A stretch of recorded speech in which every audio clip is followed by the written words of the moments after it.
গভীর বঙ্গোপসাগরে মাছ ধরতে গিয়ে নিখোঁজ হন ছেলে ইউনুস সর্দার। ছবি হাতে 2 বছর ধরে অপেক্ষার প্রহর গুনছেন মা তারা বানু।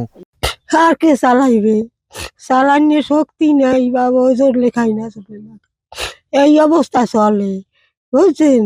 কোনো তদবির নেই। 2023 সালের 17 নভেম্বর সাগরে মাছ ধরতে গিয়েছিলেন ইউনুস সহ বরগুনার 17 জেলে। সে সময় ঘূর্ণিঝড় মিথিলির কবলে পড়ে নিখোঁজ হয় তাদের মাছ ধরা জাহাজ এমভি এলাহি ভরসা। এরপর থেকে আর খোঁজ মেলেনি ওই 17 জেলের। সম্প্রতি জানা যায় নিখোঁজ জেলেরা বন্দী আছেন ভারতের গুজরাটের একটি কারাগারে। এ খবরে আশার আলো দেখছে জেলে পরিবারগুলো।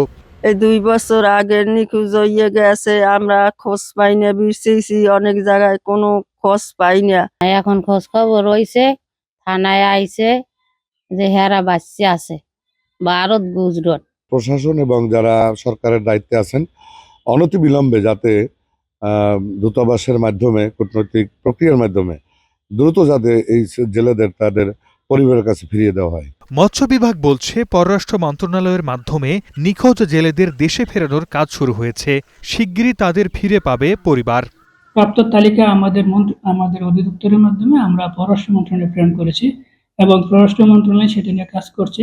ওনারা শীঘ্রই যোগাযোগ করে ওনারা নিখোঁজ কিনা সে তথ্য বের হয়ে আসলে তাদেরকে আনার ব্যবস্থা করা হবে।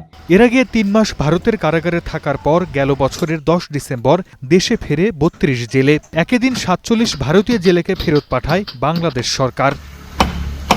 Desk report, Star news.